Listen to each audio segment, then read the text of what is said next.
So you're going to go either on the Microsoft Word, or you can also use it from Microsoft Office website. Just type this link and you will find. Then you take your old resume, you copy paste the information into the new template. List precise dates of your employment history. You need to write, not one by one, like place A, place B, place 2. You need to write. Don't write the actual like 1st or 2nd, 12th, 15th. Just write March 2022 to April 2023. This place. Date, another place. You can take out the actual date, but the month and the year you must put. Why? Why? If you don't, the employer thinks that you are not being honest. Because you are listing this job experience, but you might have worked there for a week. And they don't know. You might have worked there for a year or for a week. It doesn't say. And if you're not putting it, it means that you have nothing to be proud of. Otherwise, you would have put it. And if you're hiding it, it means that you're not proud of it. So that's a bad sign. Then, once you have prepared it, convert it, save it as PDF. Why? Because in that way, all of the beautiful formatting will look exactly like that, exactly the same on any computer, on any operating system that the person will open it in. For example, they're using a different version of Microsoft Word. If you're sending it in Word and they're opening it in an older Word, the formatting might become different. And instead of seeing your beautiful, nicely prepared one, it's going to be a little bit of a mess. And then instead of projecting an image of I know how to use a computer, you're projecting an image like I really don't know how to use a computer. So it is much more professional to convert it in PDF, and it will always be easy to print. It's easier to look without printing inside your email for the hiring manager, and you will always be confident that they will see exactly what you have prepared. Send it by email. It's a preferable method, and you will all have an email. The ones who don't have an email need to make it tonight. And you include the email in your resume. If you, for some reason, cannot send it, you don't have internet, then you have to bring it in person. Print it nicely and deliver it.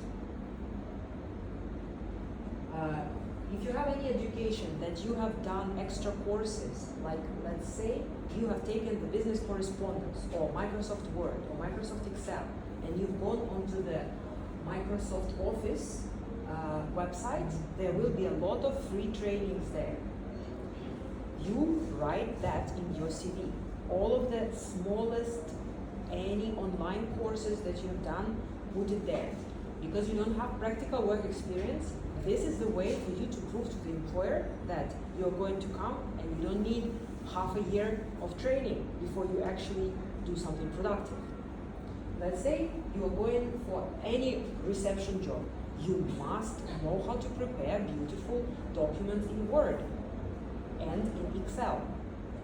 So you go on Microsoft Office website and 1 hour, 2 hours a day, do all of the trainings that are provided there. And then you add it to your resume. Reference letters. When you leave a job, every time you leave a job, it's ideal that you ask your employer or HR for a reference letter. Here in Seychelles, there is no such custom. It's not in the culture to actually write reference letters. You just write the phone number of a person. But that is not very helpful, because the phone number of a person can be your neighbor. And of course your neighbor is going to tell good things about you. But it's not necessarily good things from the standpoint of your professional qualities. So I, as an employer, would like to see someone who has worked with you before, not just who knows you from when you were a little baby and you were so cute and now you're just a nice, pleasant person. I want to see someone who has actually seen you in action. So when you finish an employment with someone, ask them for a reference letter. If you can, go back to your school, find your favorite teacher, the teacher that likes you, and ask them for a reference letter. It's very good, it will help you. And then attach it together with your application to the same email with your CV. Why? Because you don't have the work experience. So with this, you need to attach as much selling points as possible, which is your reference letter, your extra course certificates, everything which will speak to your character and will show that you're taking your career seriously. You don't have the work experience, but at least you are motivated and hardworking, and you are going to put the effort on the job because you're already putting the effort now, even when you're not working. You are taking extra courses, you're putting in the time. Instead of going to the beach, you're sitting in front of your computer and you're learning something every day. This is priceless. To an employer who is serious and who really values their staff and who is serious about their people, this will speak much more than 3 years experience as an accountant. You can learn how to be an accountant, but you cannot learn how to be a motivated, a serious person who knows how to put their effort in. Okay, then if you already have had any internship, you don't have work experience, internship is a great way to gain work experience. During internship, there will be much less pressure on you in terms of requesting from you to deliver to the company. It's more as like you are in training. When you're coming and you are fully paid on a fully paid full-time position, you are obligated to perform. In an internship, you are expected to not be able to perform yet. So this is why it's priceless. Even if it's a 2-week internship, like literally go to companies you want to work for one by one and ask them for a 2-week internship. 2 weeks is a very little amount of time. Every company has some stuff to do, be it like even like filing something or scanning, but it will give you some really priceless opportunity to see how that company works behind the scenes, what's the atmosphere, and you will learn something in the process. You will see what departments they have, and then you can say, I am interested in sales or in marketing. Can I help that department as well? After I finish scanning what you just gave me, I'll scan it very quickly, and then I want to go and help somebody in the sales. While you're showing this proactivity, you are showing invaluable quality that every hiring manager must see and must recognize as much more important and long-term important than immediate practical experience in something particular. After when you have finished this 2-week internship with someone, you put it on your resume, and then you add exactly all of the things that you've been doing. For you, it might seem obvious, but for next hiring manager, it will be like, oh, they have already done this. Oh, great. You would say, I worked as a sales assistant internship. In different companies, sales assistant means different things. In some of them, it's literally just putting things on the shelf. In STC, you can be a sales assistant and your job is just to stack the shelves. In a different company, for example, Ferrous Feed, sales assistant was responsible for absolutely everything. All of the sales cycle, starting with getting an order. Then they need to make an invoice and not make any mistakes on the invoice. And they need to use the software. They need to use either Excel or the special program that we were using. So they need to know how to use the computer. Then they need to liaise with the driver. They need to organize and coordinate the dispatch and delivery. Then they need to talk to the boat so that it's being sent to Pral and Oladig. And then they need to make sure the payment is done. So they are communicating with the customer. Then they're communicating with the accounts team. So there is a lot of organization which is done, but it's still called sales assistant. So either you are doing the whole management of a sales cycle, or you're just stacking the shelf. And if you just write sales assistant, your next employer will not really know that you've done all these great and very complicated things. So make it in detail.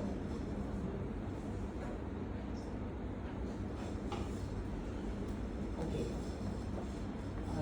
You can also take a picture of this one.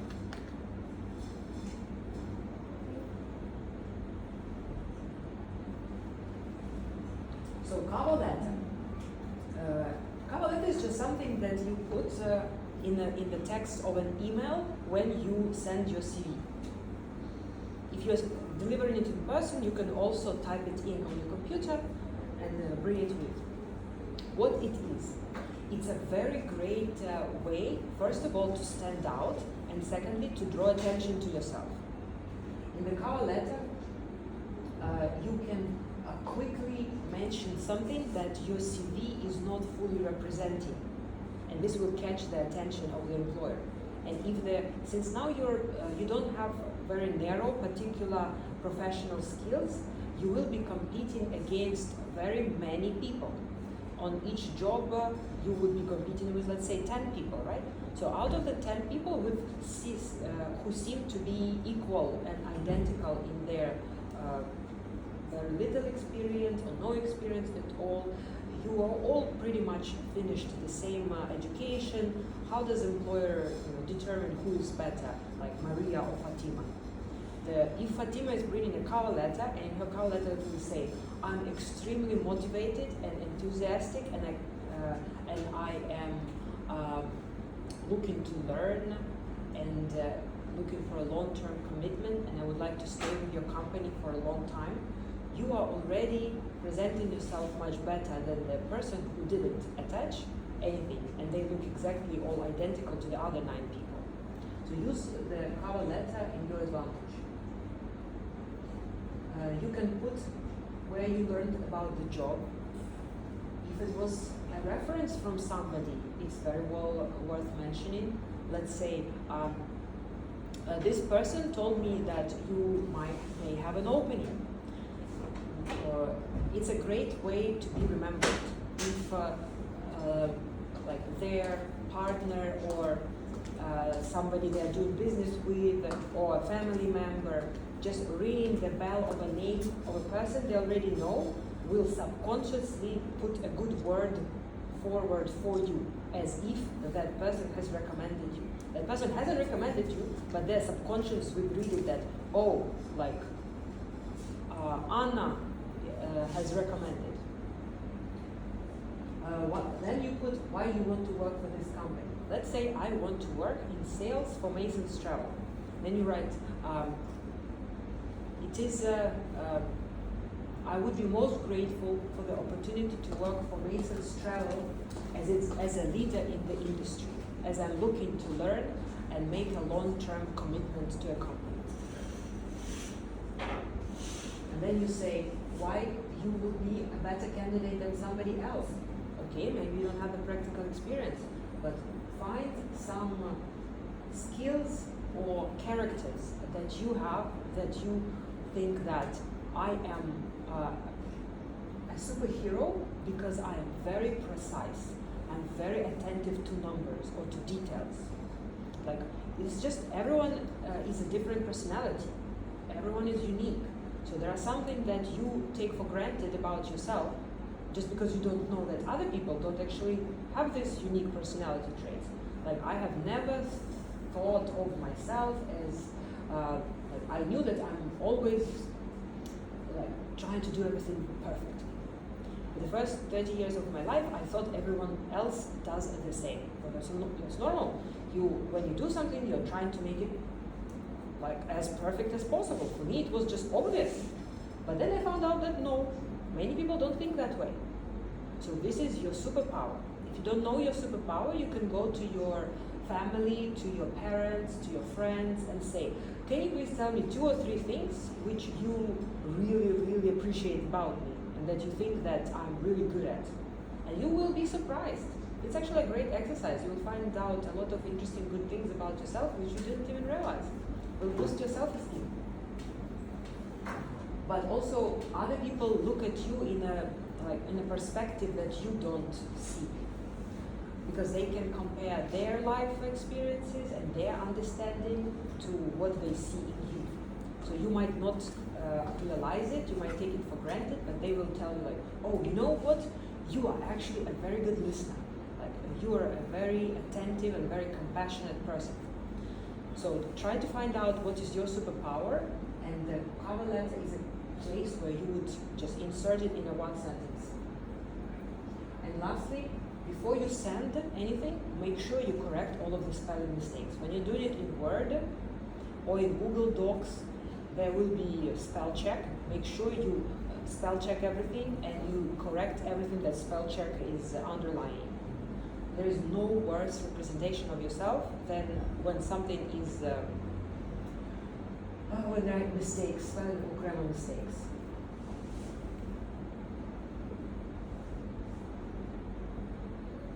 Alright, so let's say you have sent your cover letter and CV and you've been called back and they said, congratulations, we would like to invite you to a personal interview right now. How do you prepare? Tell me, how many interviews have you already gone to? Like 1, 2, 3, how many interviews have you been to? Come on. Like, I've been to 10, I've been to 1. I myself, I think I've been to 500.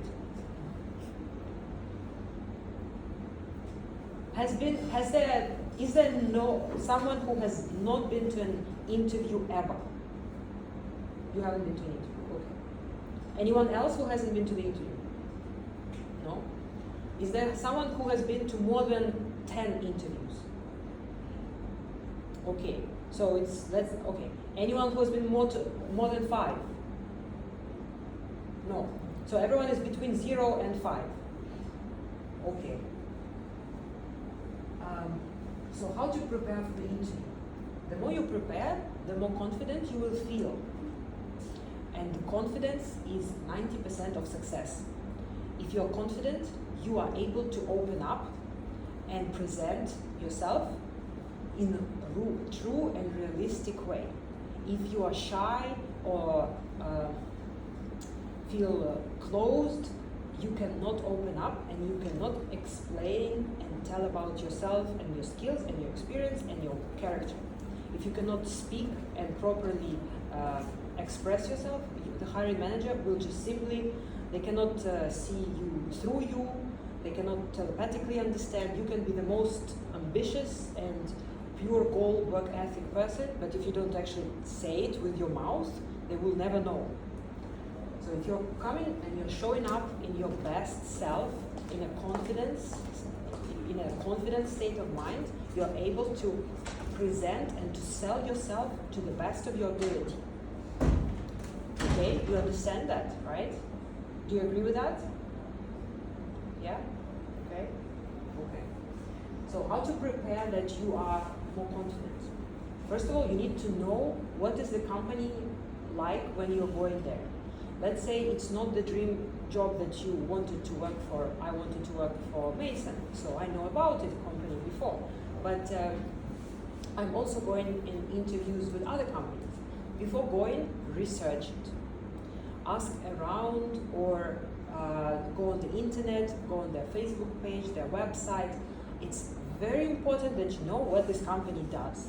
If you're not looking for a specific, like let's say industry, a restaurant, I know what a restaurant does, obviously.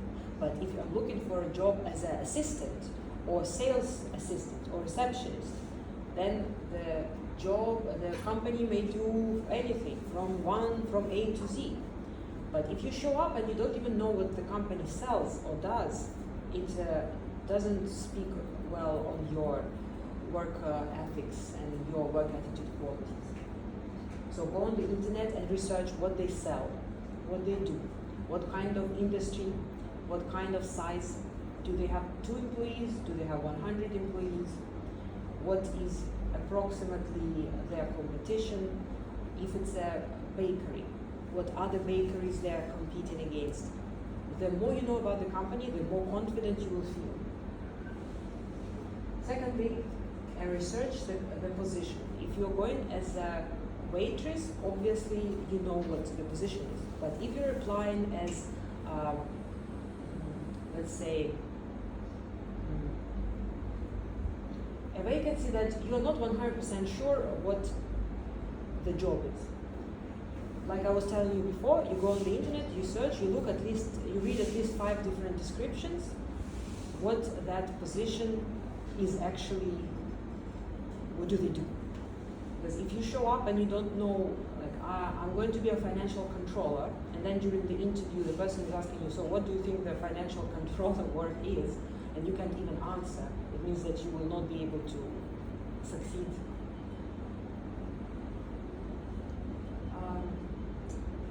Take your CVs and your diplomas, just print it out and carry it with you. Most of the time, the employer will already have printed it with them, but just in case, they say, oh my God, my printer is not working. You're like, there you are, I've printed it for you, I prepared. It just shows, it just puts your best foot forward, saying that you're a very organized person, you took the effort, you took the time to print it, you did this extra, which wasn't expected from you, but you did it anyway, and you are very organized and prepared. It speaks very well for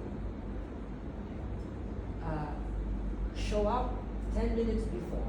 Don't show up 30 minutes before, it's not also not very convenient, but do not show up less than 10 minutes before. If you're late for the interview, 90% of the chance that you have lost it even from the beginning.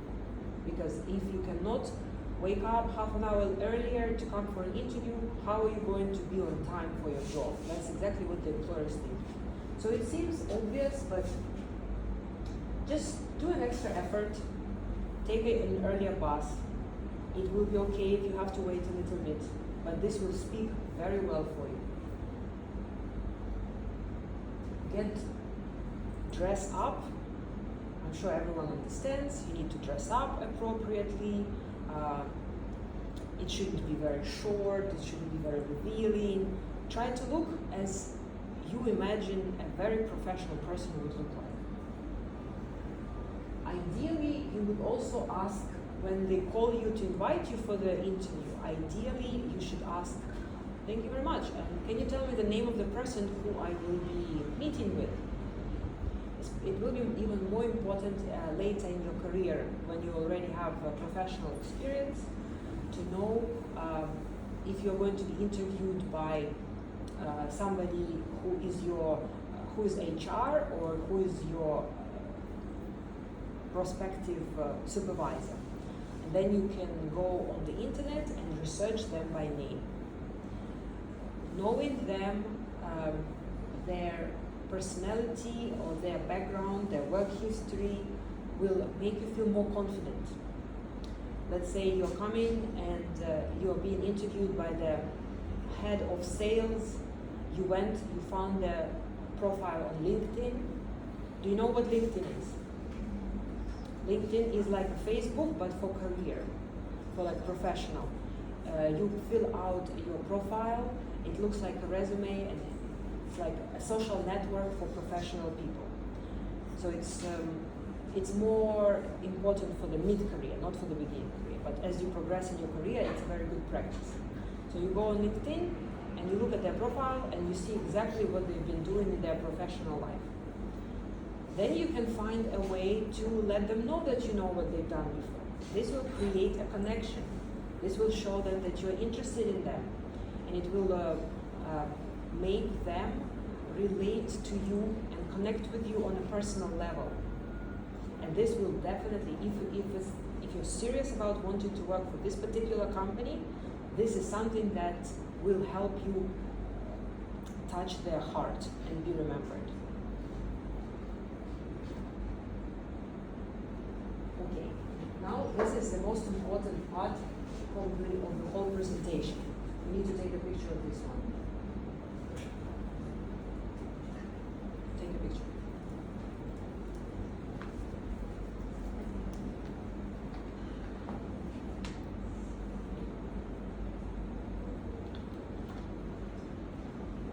When you go and do your CV tonight,